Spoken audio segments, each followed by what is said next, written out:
Hello friends, welcome to மாங்கனி சமையல். இன்றைக்கி நம்ம மாங்கனி சமையலில் நம்ம எல்லோருக்கும் ரொம்ப ரொம்ப பிடிச்ச பனீர் பட்டர் மசாலா எப்படி பண்ணுறதுன்னு பார்க்கலாம்.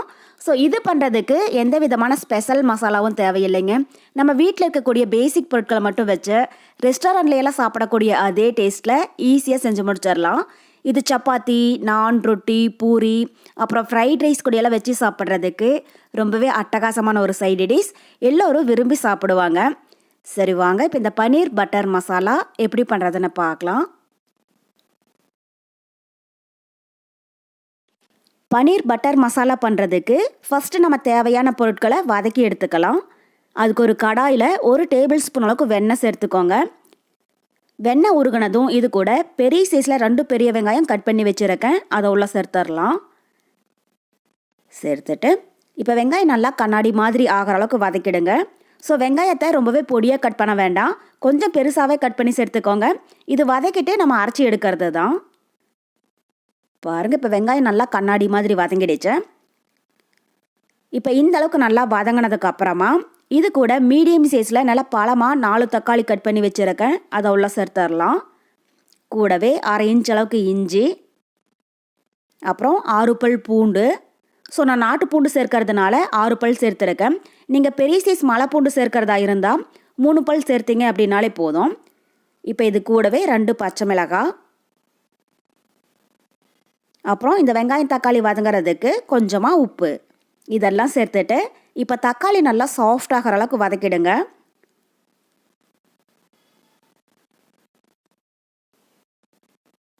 பாருங்கள், இப்போ வெங்காயம் தக்காளி நல்லா சாஃப்டாக வதங்கிடுச்சு.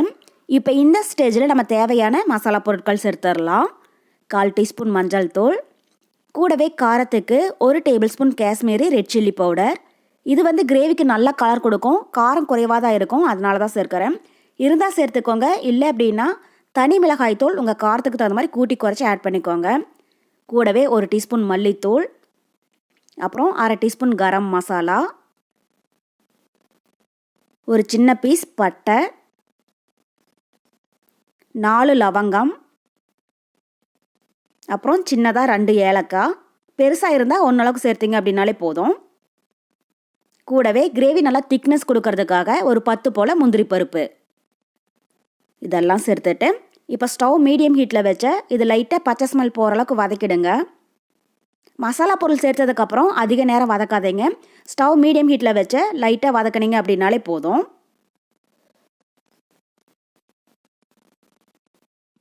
ஸோ நம்ம சேர்த்துருக்கிற இந்தளவு வெங்காயம் தக்காளி மசாலா பொருட்களுக்கு நமக்கு 4லிருந்து 5 பேர் சாப்பிடக்கூடிய அளவுக்கு கிரேவி கிடைக்குங்க.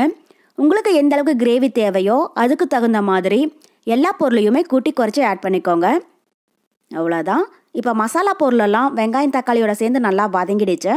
இப்போ இந்த ஸ்டேஜில் ஸ்டவ் ஆஃப் பண்ணிடலாம்.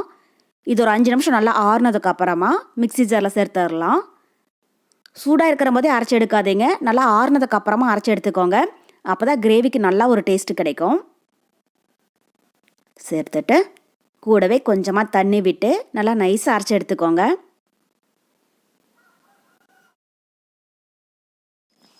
பாருங்கள், இப்போ கிரேவிக்கு மசாலா விழுது தயாராகிடுச்சு.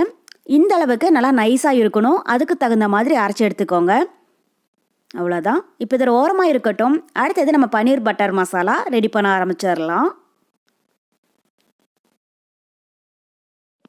அதுக்கு ஒரு கடாயில் 3 டேபிள் ஸ்பூன் அளவுக்கு வெண்ணெய் எடுத்து வச்சுருக்கேன், அதை உள்ள சேர்த்துடலாம். ஸோ நீங்கள் ஃபுல் அண்ட் ஃபுல் வெண்ணெய் சேர்க்கிறதா இருந்தாலும் சேர்த்துக்கோங்க, இல்லை அப்படின்னா பாதி அளவுக்கு வெண்ணெயும் பாதி அளவுக்கு ஆயில் கூட பயன்படுத்திக்கோங்க. ஸோ அது நம்மளுடைய விருப்பம்தான். இப்போ வெண்ணெய் உருகினதும் நம்ம அரைச்சி வச்சுருக்கிற மசாலா விழுதை உள்ள சேர்த்துடலாம்.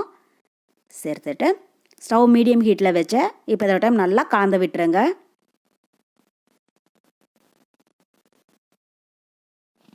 பாருங்கள், இப்போ மசாலா விழுது நல்லா வதங்கி வெண்ணெய் லைட்டாக பிரிஞ்சு வர ஆரம்பிச்சிடுச்சு.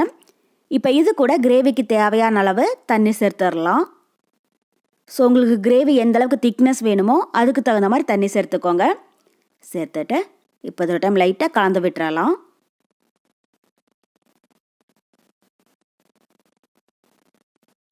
அவ்வளோதான். இப்போ கடாயுடைய மூடி போட்டு மூடி வச்சிடுங்க. இது மீடியம் ஹீட்டில் 7லிருந்து 8 நிமிஷம் போல் அப்படியே இருக்கட்டும். 8 நிமிஷத்துக்கு அப்புறமா எப்படி இருக்குன்னு பார்க்கலாம். இப்போ 8 நிமிஷம் போல் ஆகிடுச்சு. மூடி ஓப்பன் பண்ணி பார்க்கலாம். பாருங்கள், கிரேவி நல்லா திக்காகி மசாலாவுடைய பச்சை வாசனை போயிடுச்சு. இப்போ இது கூட 200 கிராம் அளவுக்கு பன்னீரை சின்ன சின்ன க்யூபாக கட் பண்ணி வச்சுருக்கேன். அதை உள்ள சேர்த்துடலாம். ஸோ பன்னீரை ரொம்பவே பொடியாக கட் பண்ண வேண்டாம். இது மாதிரி கொஞ்சம் பெரிய சைஸாக கட் பண்ணி சேர்த்துக்கோங்க. அப்போ தான் அது வெந்து வரும்போது உடஞ்சி போகாமல் இருக்கும்.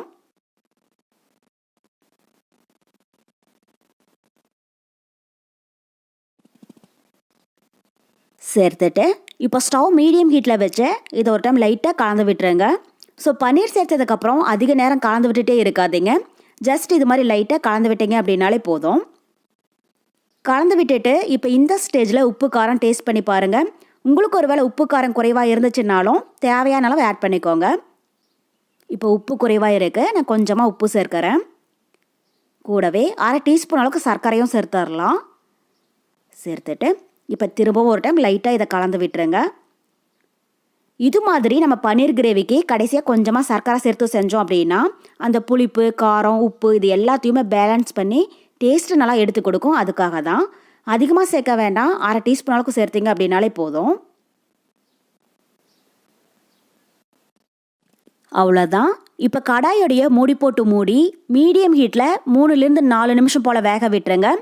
4 நிமிஷத்துக்கு அப்புறமா எப்படி இருக்குன்னு பார்க்கலாம். பாருங்கள், இப்போ 4 நிமிஷம் போல் ஆகிடுச்சு. கிரேவி நல்லா திக்காகி பன்னீர் பீசஸ் எல்லாம் நல்லா சாஃப்டாக வெந்துடுச்சு. இப்போ கடைசியாக வாசனைக்காக பொடி பொடியாக கட் பண்ணினேன் கொஞ்சம் மல்லி இலை தூவி விட்டுறலாம். ஸோ உங்ககிட்ட கசூரி மேத்தி இருந்தாலும் கடைசியாக கொஞ்சமாக சேர்த்துக்கோங்க. அதனுடைய வாசனை வந்து அவ்வளோ ரொம்ப நல்லா இருக்கும். என்கிட்ட கசூரி மேத்தி எதுவும் இல்லை அப்படிங்கிறதுனால நான் மல்லி இலை மட்டும் சேர்த்துருக்கேன். அவ்வளோதான். இப்போ பன்னீர் கிரேவி தயாராகிடுச்சு. பன்னீர் பீஸை சேர்த்ததுக்கப்புறம் அதிக நேரம் வேக விடாதீங்க, அது குழஞ்சி போயிடும். கரெக்டாக 3லேருந்து 4 நிமிஷம் போல் இருந்துச்சு அப்படின்னாலே போதும். இந்தளவுக்கு நல்லா சாஃப்டாக வெந்து வந்துடும். அவ்வளோதான். இப்போ இந்த ஸ்டேஜில் நாம் ஸ்டவ் ஆஃப் பண்ணிடலாம்.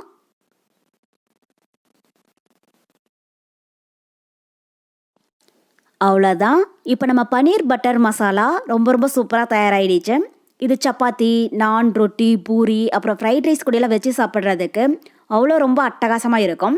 ஸோ கண்டிப்பாக நீங்களும் நான் சொல்லியிருக்கிற இதே அளவுகளில் இதே மெத்தடில் செஞ்சு பார்த்துட்டு எப்படி இருக்குன்னு கமெண்ட் பாக்ஸில் சொல்லுங்கள். என்னுடைய இந்த ரெசிபி வீடியோ உங்களுக்கு பிடிச்சிருந்தா லைக் பண்ணுங்கள், உங்கள் ஃப்ரெண்ட்ஸுங்க கூட நிறைய ஷேர் பண்ணுங்கள். மறக்காமல் மாங்கனி சமையலுக்கு சப்ஸ்கிரைப் பண்ணுங்கள். நன்றி.